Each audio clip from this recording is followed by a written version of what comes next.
독립기념일 퍼레이드에서 발생한 무차별 총기 난사 희생자들의 신원이 모두 공개됐습니다. 아들을 안고 총격을 받아 자식의 목숨을 구한 용감한 아빠의 사연도 전해졌습니다. 노스캐롤라이나에서 2시간여 동안 차량 추격전이 발생했습니다. 용의자는 차량 4대를 훔쳐 도주하다 결국 경찰에 체포됐습니다. 어제 새벽 LA 한인타운의 한 식당에 절도범이 침입하는 사건이 발생했습니다. 용의자는 가게 문을 깨고 현금을 털어 달아났습니다. 세금을 많이 내고 혜택은 받지 못하는 중산층이 갈수록 무너지고 있다는 분석이 나왔습니다. 코로나 확진자가 다시 증가세를 보이고 있습니다. 변이가 유행하며 코로나 치료제를 구하는 것도 쉽지 않습니다.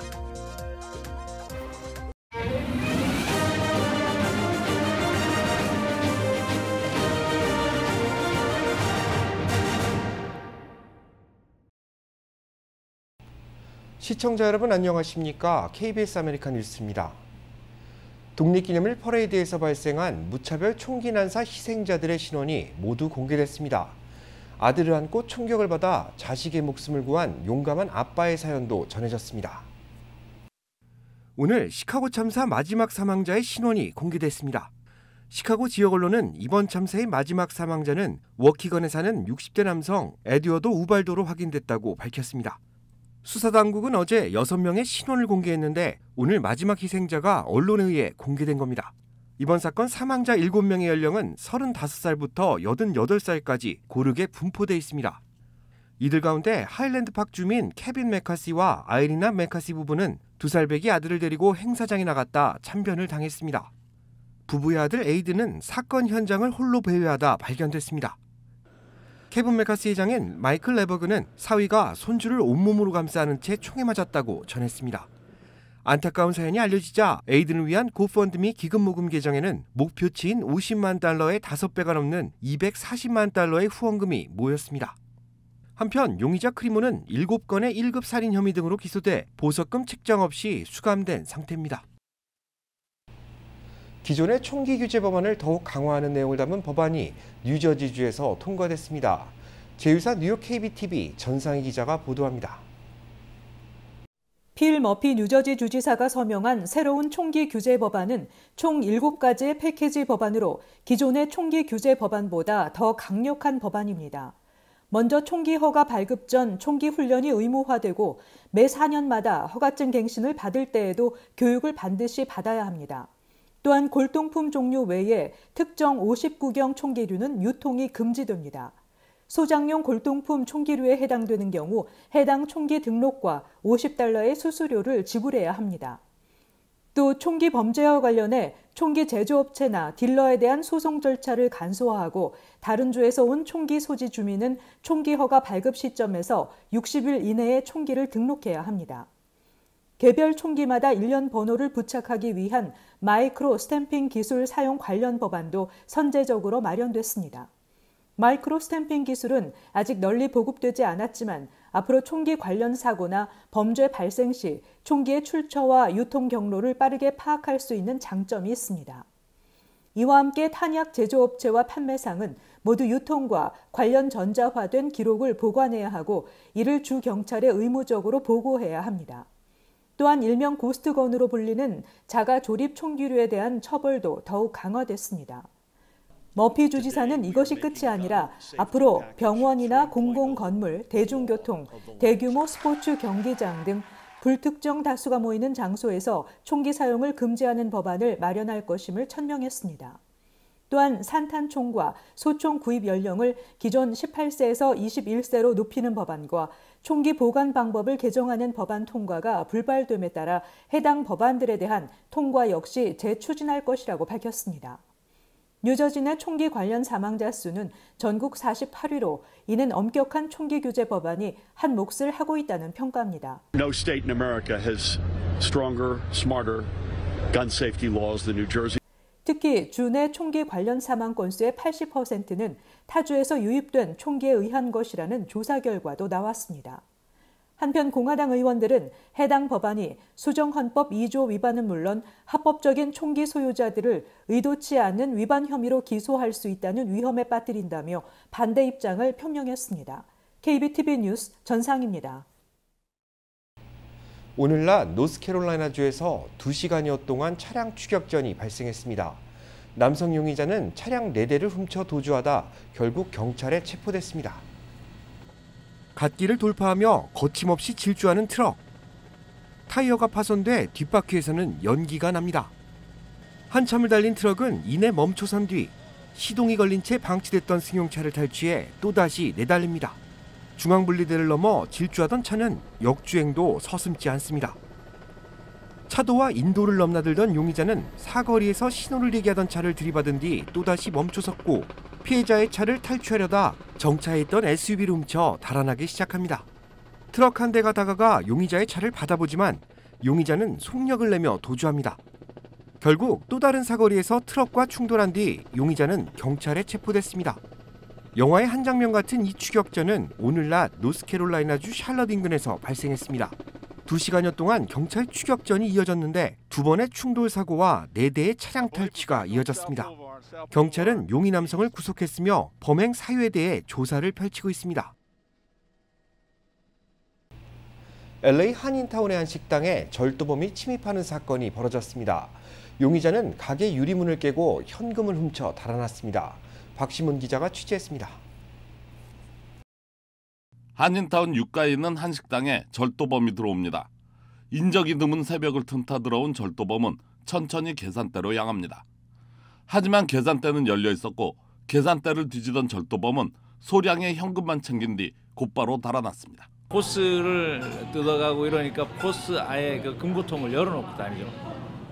그리고 가져가는 게 없어서 그랬는지 몰라도 나가면서 술박스를 4박스를 갖다가 패대기 쳤더라고요. 현금 피해는 크지 않았지만 절도범이 부숴버린 술박스들과 강화 유리 등 재산 피해는 몇천 달러에 달합니다. 제가 CCTV를 보니까 2인조예요. 2인조인데 한 명은 망을 보는 것 같고 망치를 갖다가 멀리서 던진 거예요. 가까이서 깨지 않고 창문을 향해서 망치 큰 걸 던져서 저기 강화 유리인데도 깨진 거예요. 절도범이 현금을 훔쳐 달아나기까지는 약 7분. 알람이 울리고 경찰이 오기까지는 매우 모자란 시간이지만 업소 주변에 울리는 알람 덕분에 절도범은 긴 시간을 머무르지 못했습니다. 피해 업주는 절도범의 침입을 막기 위해서는 철문과 알람 그리고 CCTV가 중요하다고 말합니다. 소 잃고 외양은 곤친다는 말 있잖아요.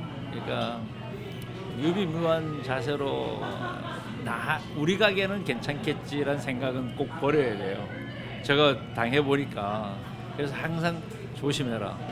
LAPD의 통계에 따르면 관할 지역의 2022년 절도 사건은 47,529건으로 지난해 대비 14.1%가 늘었습니다. KBS 뉴스 박시원입니다. LA 한인타운 한 상가에 자리한 한 식당에서 화재 신고가 접수돼 소방관들이 출동했습니다. 끄지 않은 가스불이 원인이 됐는데 자칫 큰 화재로 번질 수 있었던 사고입니다. LA 소방국은 오늘 오전 7시 15분쯤 로데오 갤러리아몰 한인식당 주방에서 화재 신고가 접수됐다고 밝혔습니다. 그러나 업소 관계자는 화재가 아니었다고 설명했습니다. 직원이 퇴근하면서 국물과 뼈가 있던 냄비에 불을 끄지 않은 것인데 작은 불꽃과 연기만 발생한 것이라고 설명했습니다. 업소 측은 모든 직원이 퇴근한 상태에서 발생한 일이기 때문에 인명피해는 없었다고 밝혔습니다. 지난달 연방준비제도가 기준금리를 0.75%포인트 인상하는 초강수를 뒀는데 이달에도 기준금리가 큰 폭으로 인상될 것이라는 전망이 나왔습니다. 경기 침체를 감수하더라도 물가를 잡는 것이 우선이라는 겁니다. 보도에 김양순 기자입니다.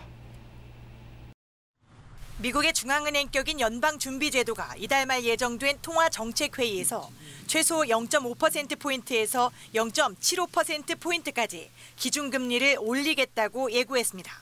지난달 단행된 0.75%포인트 금리 인상에 이어 다시 한번 자이언트 스텝을 예고한 겁니다. Federal Open Market Committee raised its policy interest rate by 0.75 percentage point and anticipates that ongoing increases in that rate will be appropriate. 오늘 공개된 6월 통화정책 회의록에서 참석자들은 치솟는 물가를 통제하기 위해 당분간 금리 인상이 필요하다는 데 의견을 모았습니다. 미 연방준비제도는 이어 물가 상승 압력이 지속될 경우 훨씬 더 강한 긴축 조치를 펴는 것이 적절할 수 있다고 밝혔습니다.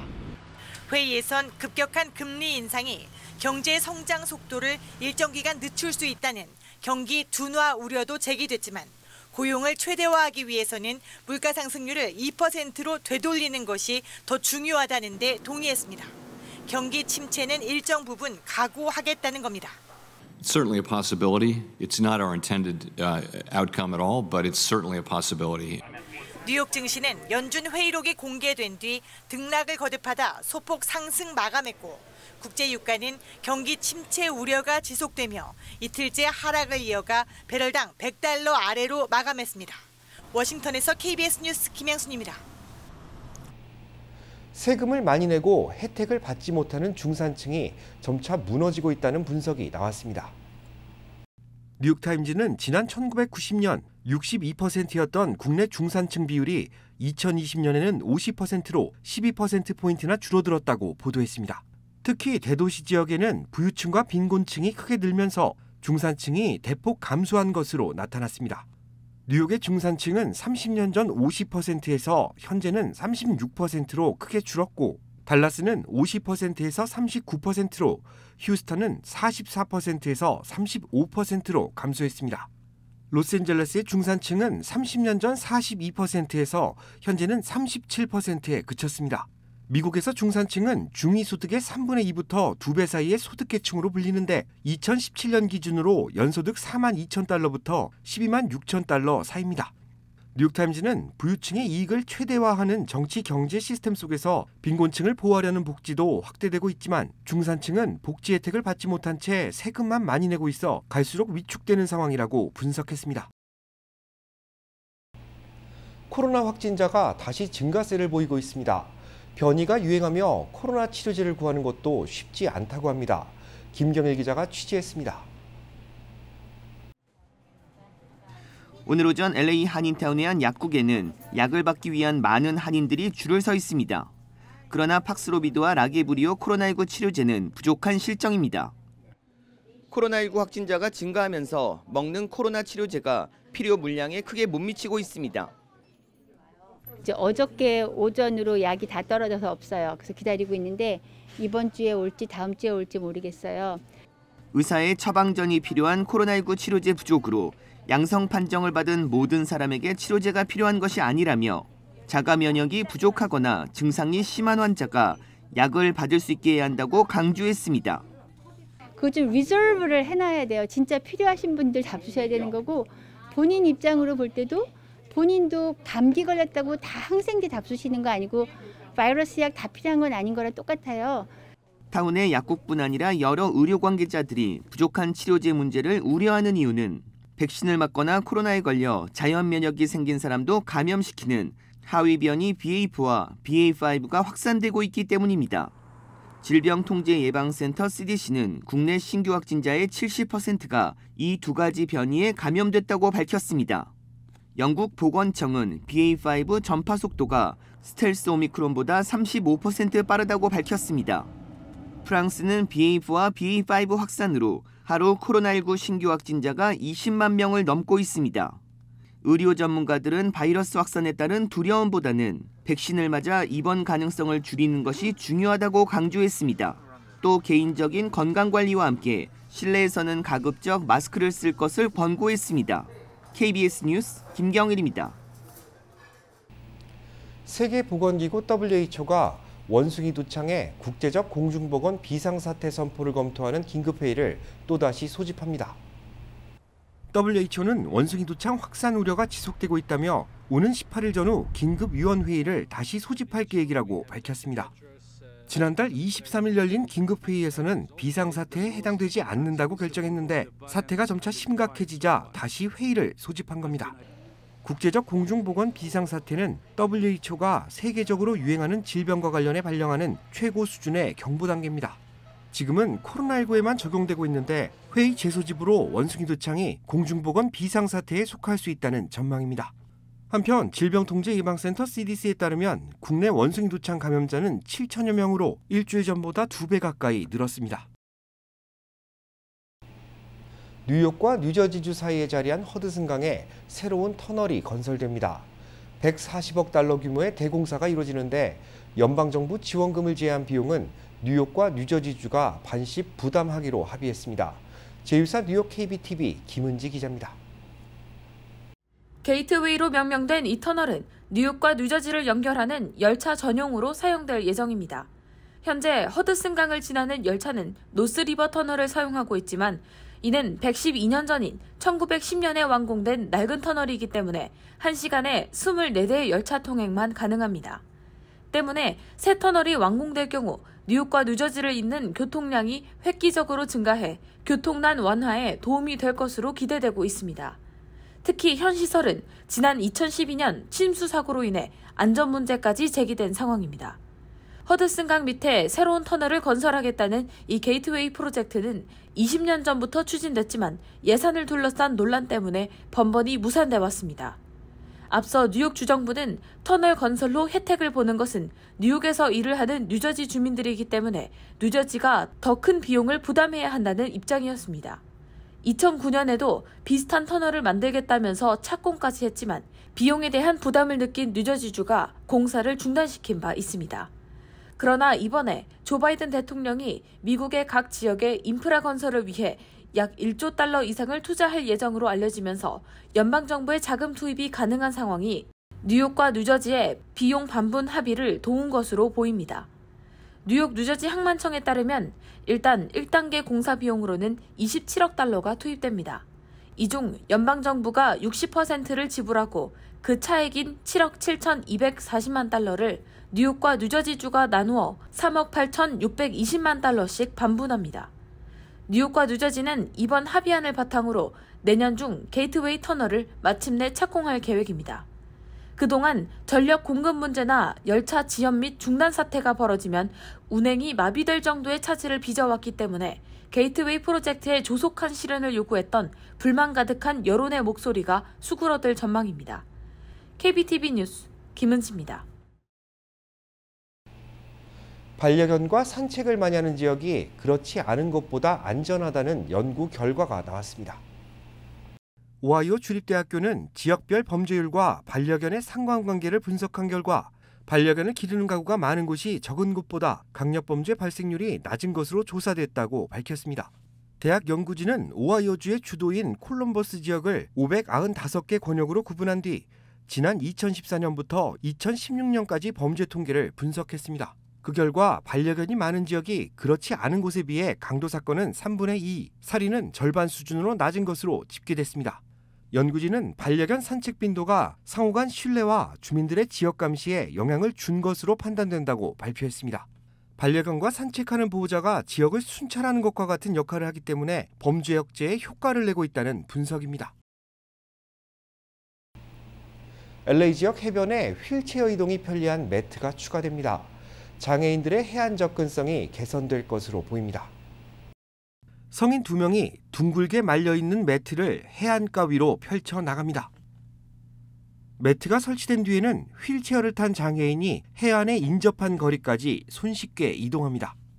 합성 망사로 제작된 이 매트는 백사장 위에서도 단단한 표면을 유지할 수 있도록 설계돼 모래사장 위에서도 휠체어 이동이 가능합니다. 휠체어 매트는 현재 맨하탄과 토렌스 비치 등 일부 지역에 설치됐는데 앞으로 롱비치와 그라나다, 마더스 비치 등에도 순차적으로 설치될 예정입니다. LA 카운티 해변관리국은 해안을 방문하는 시민들을 위해 무료로 휠체어를 제공하고 있다며 적극적인 이용을 당부했습니다. 낙태의 헌법적 권리를 폐기한 연방 대법원의 판결 이후 각 주별로 자동 발효되는 낙태 금지 법안을 막기 위한 소송전이 이어지고 있습니다. 보도에 윤범수 기자입니다. 웨스트버지니아의 한 클리닉. 지난달 28일 낙태를 전면 금지하는 주 법안이 자동 발효되면서 이곳은 관련 예약들이 모두 취소됐고 사람들의 발길이 끊어졌습니다. There's not much that we can do to help them when they really need us right now. 헌법상의 낙태 권리를 폐기한 대법원 판결 이후 공화당이 이끄는 주들을 중심으로 이미 낙태 금지 법안이 자동 발효됐거나 시행을 앞두고 있는 상황. 현재 각 주별로 법안 시행을 막기 위한 소송전은 이들 클리닉들을 중심으로 펼쳐지고 있습니다. 그러나 각주 법원에서도 상황은 대법원 판결을 우선시하는 분위기입니다. 미시시피주에서는 판사가 법 시행을 중단하는 임시 가처분 신청을 기각하면서 내일을 기해 임신 15주 이상 낙태를 금지하는 법안이 자동 발효됩니다. That's no longer true. As a result of the Supreme Court's decision in Dobbs versus Jackson Women's Health Organization, there is no Roe versus Wade. 플로리다주의 경우 지난달 30일 주 법원이 사생활을 보장한 주 헌법에 위배된다며 낙태금지법 시행을 일시 정지했지만 곧바로 주정부가 항소하면서 법이 다시 효력을 갖게 됐습니다. 반면 켄터키주의 경우 오늘 주 법원이 불법 낙태 단속을 막는 임시 가처분을 받아들이면서 당분간 합법적인 낙태 시술이 가능해졌습니다. 현재 미국 내 50개 주 가운데 공화당이 주도하는 17개 주가 낙태 금지법이 이미 시행됐거나 곧 시행을 앞두고 있고 9개 주는 현재 낙태 금지를 위한 법 개정이 진행 중이거나 법적 공방이 벌어지고 있습니다. KBS 뉴스 윤범수입니다. 직장에서 제공하는 건강보험을 상실한 근로자와 가족들을 위한 건강보험 세미나가 개최됩니다. LA중앙사관은 비영리단체 페이스와 함께 실직자들을 위한 건강보험 안내 세미나를 개최한다고 밝혔습니다. 연방노동부 관계자가 영어로 진행하는 이번 세미나는 실직자와 가족들의 건강보험 신청 방법과 혜택에 대한 정보가 전달됩니다. 세미나는 오는 19일 오전 10시부터 온라인으로 시작되며 참가를 위해서는 반드시 사전 등록이 필요합니다. 한편 연방노동부는 직장을 잃거나 근무시간 단축으로 건강보험 혜택을 상실한 경우 연방구제계획에 따라 건강보험 가입 프로그램을 제공하고 있다고 밝혔습니다.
KBS 아메리카 뉴스 마칩니다. 시청해주셔서 고맙습니다.